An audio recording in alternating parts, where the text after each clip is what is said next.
Hey everyone, happy Earth Day! Today is the 50th anniversary of celebrating Earth Day, which is really exciting. Today I thought I would share with you guys some sustainable changes that you can make in your life while we're all quarantining.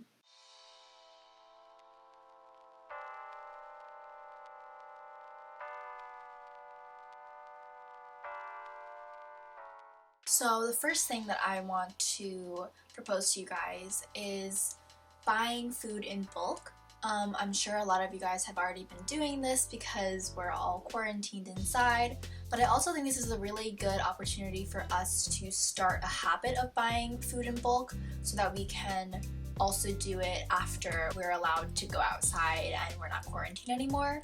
The good thing about buying food in bulk is that's gonna last you over time, it's gonna be cheaper, and there's going to be less packaging overall. While we're on the subject of food, I also want to mention buying natural ingredients if you can. Vegetables and fruits are really good sources of nutrients, obviously you guys know. Eating more fruits and vegetables rather than meats and dairies is better for the environment just because it takes less energy to be producing them. Another thing that you can do in quarantine is to not wash your clothes as often as you usually would. And I feel like this is a little self-explanatory just because we all aren't going outside, so there's no use to be wearing real clothes that are exposed to like outside bacteria and germs where we need to wash them as often as we usually do. But to just kind of outline the benefits of not washing your clothes as often is that A, you're using less water, obviously, and B, the microplastic fibers that are usually hanging in your clothes don't get washed into the ocean. And C, by not washing your clothes, keeps the longevity of your actual clothes because you're not washing it as often, so it'll last longer. Since we're all in quarantine, we are collectively using more technology. And I am definitely guilty of this as well. I find myself scrolling on social media a lot more when I wake up. And while that's okay and we all need that kind of distraction, I would suggest that when you aren't using electronics to unplug all of the things, your energy bill will thank you later. Something that goes hand in hand with this is finding hobbies or distractions that don't require technology. And the reason why it can be deemed as a little more sustainable than usual is because when you're using electronics more frequently, you're going to need to charge those electronics more often, which is taking up more energy.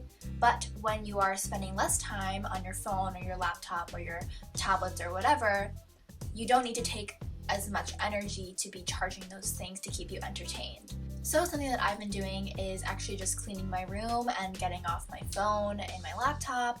I've been doing print work, I've been making art, I've been knitting, I've been doing a lot of things that just kind of disconnect me from the electronics that I use when I'm in class, when I'm on social media, when I'm talking to my friends.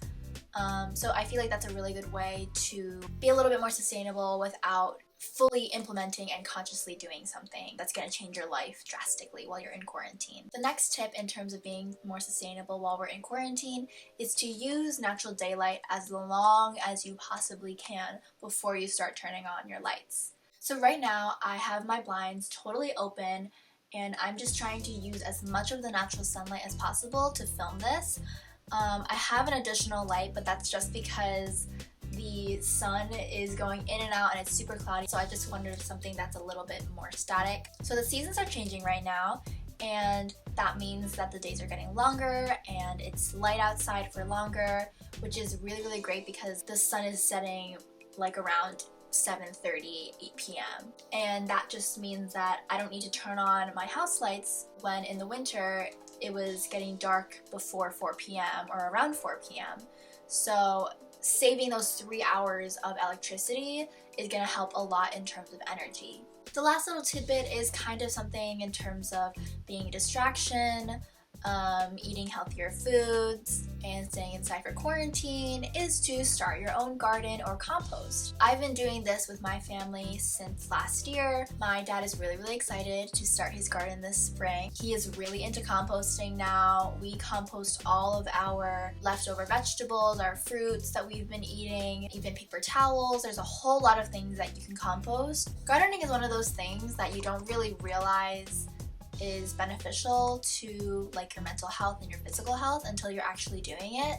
It's gonna be a lot better for your wallet, obviously, because you don't have to buy that produce in the store. You're also doing physical labor when you're gardening. While it may not be that much, depending on how big you want your garden to be, it's still something that gets people moving and physical and active while we're inside during this quarantine and we're not able to do the activities that we usually like to do. I also think that it's just really nice to see something that you planted and see it grow into something a lot more. That kind of happiness, I feel like, will help people through these times. So those are all the things that I have in terms of little changes in your life to be a little bit more sustainable while we're all quarantining right now. I hope everyone is staying healthy and staying safe, and I will see you in the next video. Bye guys!